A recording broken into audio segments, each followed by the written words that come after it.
কবিতা কথায় বিথি চ্যানেলের পক্ষ থেকে আমার সকল বন্ধুদের জানাই একরাশ ভালোবাসা।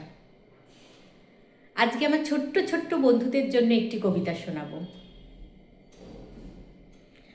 মাকে ডেকে বললে সেদিন 7 বছরের বিলে, সত্যি বলো কোত্থেকে মা এনেছিলে?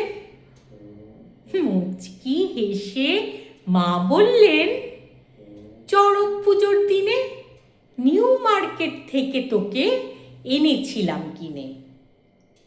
বলল বিলে, চড়ক পুজোয়? ঠিক ধরেছি আমি, বুদ্ধি আমার আছে, যতই করি মা বাদরামি। ছি ছি, এতই কৃপণ তুমি? চৈত্র মাসের সেলে সস্তা দামে রিডাকশনে আনলে কিনে ছেলে? তাই মা আমার আঙুলগুলো এমন ছোট বড়। হাফ দামেতে কিনলে জিনিস হবেই এমন তর।